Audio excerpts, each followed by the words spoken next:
Hey everybody, it's Jason Blaha here, and once again it is time for the Q&A, so let's go ahead and knock this out. Alright, first question. I've been testing my 1 rep max on floor press, wide grip bench, medium grip bench, and close grip bench, and all of them max out at the same weight. Is this considered normal, or should you be stronger on any of these more so than the others? Thanks. No, that's not normal at all, brother. Okay.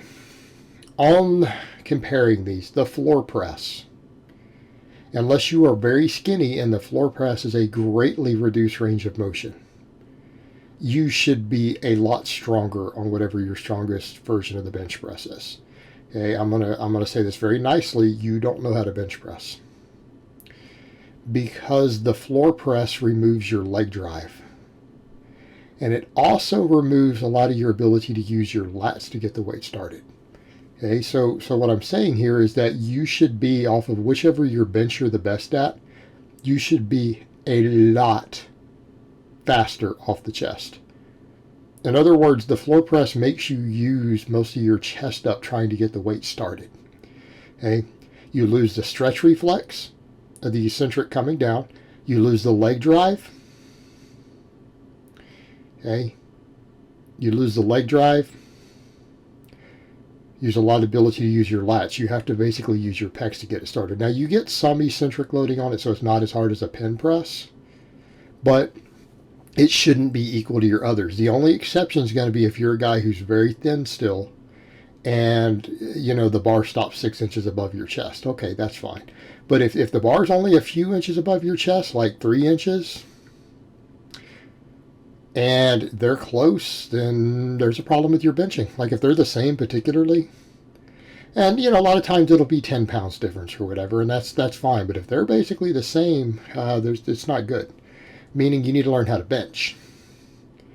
Now, if all three of your bench grips are pretty much the same, no, you should have one that you're stronger at. Most guys are stronger at wider. I'm stronger at closed grip, but there's a lot of anatomical reasons going on there. I'm actually stronger at it, but usually your strength is going to vary between those three to some extent, depending upon your strengths and weaknesses. So no, it's just not normal. So again, this is something you need to look at and figure out because you didn't list what your basic strength level was. But I would definitely say with the floor press, that's very indicative. Very indicative. And a lot of my lifters are quite a bit weaker at their close grip. My guys who have pretty balanced development and don't have long arms, a lot of them are actually strongest at their wide grip. By a little bit, 10, 15 pounds or so over a lot of their close gripping. But I'm talking guys who are benching 300 plus. All right, next question. Hey, coach, I deadlift 210 kilos. However, my squat is only 60% of my deadlift. Why is there a massive gap between my deadlift and my squat when all my accessories have made significant progress? You have weak legs. Okay, it's usually the case. Now, could there be exceptions? Kaylor Woolam's pretty similar to that, right? It's real close to where he's at, but he's got a massive squat. Right, it's not like he's weak on the squat. It's not like he only squats 400 pounds here. So the difference you're dealing with there is some genetical anomalies in a guy who's reached his more or less his potential at the elite level. So usually what we're seeing when you're in these strength ranges, so again, let me bust out a calculator. So 210 kilos, which is going to be about 460 or so. So 210 at 60%. You have a 126 kilo squat. You have no legs. Now, you need to train your legs. Meaning you might be training your legs, but they're way behind. Your back overpowers everything else. Like your back is dominant. Your hamstrings, quads, everything else are weak. That's why you can't squat. You need to add more muscle there. Okay? This is probably combined with you probably have reasonably long arms. You've probably done more upper body work. Right? You've done more upper body work and you've neglected your lower body to some extent. That's usually when we see this. Okay, it's usually when we see something like this. And I mean, I've seen this with a client before. I've had a client who has a pretty big discrepancy like that when I got him, and his legs were his weak link, his quads and his hamstrings. Now, he thought he had legs,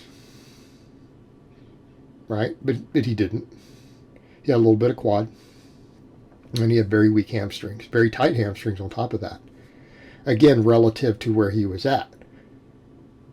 Okay, relative to where he was at. And that's exactly what's going on here. You just haven't built up enough lower body. Mainly going to be, quad, hamstring, all of that. And you're pulling basically using your back, right? You're probably minimizing your lower body. Now, the upside is once you bring up your lower body, your deadlift's going to skyrocket also. It's that the squat's going to go up faster. Now, it's also important to remember that your deadlift goes up faster than your squat early on. Your first year or two training, usually if you train all of it balanced, your deadlift will go up faster. And then the deadlift will start to slow and the squat will start getting closer and closer to your deadlift. Okay? It's usually what happens. Like someone at my current level, my squat and my deadlift wouldn't be as far apart as they are. And they're only like 10% apart. If I had normal length arms. But my arms are slightly long for my size. So in my case, there's a minor thing helping me. But what you start seeing is guys start to get really, really advanced. They catch each other if your muscle balance is proportionate. For normal structured people who don't have something like long arms going, it's actually quite common for elite lifters for their squat and their deadlift to catch up as they get at a heavier body weight. All right, next question. And last question of the week. I've been having issues with my shoulder. The physio said because my shoulders are too pulled forward and need to strengthen back. What's your advice on exercises and volume? I'm just doing bench 1 week and rows twice a week at the moment. Thanks. Well, there's no reason for you to necessarily cut benching back or pressing back to only once a week. What I would say, number one, your rowing volume does need to be higher than your pushing volume for now. Stick with wider grip rowing. Okay, rows that are relatively wide grip. You need to start doing a lot of rear delt work. I'm going to recommend you start doing band pull-aparts. Right, get bands, do band pull-aparts. That would be a very, very good idea. Now, when you start asking like what sort of sets and reps, just very high reps, 20, 30 rep sets with a light band. And you know what I would say while you're resolving this? Something like that could be done every single day. And in fact, if you do them with an underhand grip, not an overhand grip, but do them underhand grip with your palms up and do them that way. And again, make sure that you're really working the rear delts when you're doing them. So, again, have control. Make sure you're contracting those rear delts and pulling it all the way apart. Doing those, and I mean like 3 sets every day of 20, 30 plus reps, right? Take them close to failure. That will help you tremendously, okay? And especially if you think about it, he's talking about with your shoulders pulled forward, those rolled shoulders, that underhand grip on that little band movement will actually do a lot for that. It'll do a lot. You combine that with doing plenty of rowing, making sure you're working all your upper back, right? Replace any pull downs or vertical pulls you have like that. Replace them with horizontal pulls. Start doing more wider grip rows. And you don't have to only bench once a week.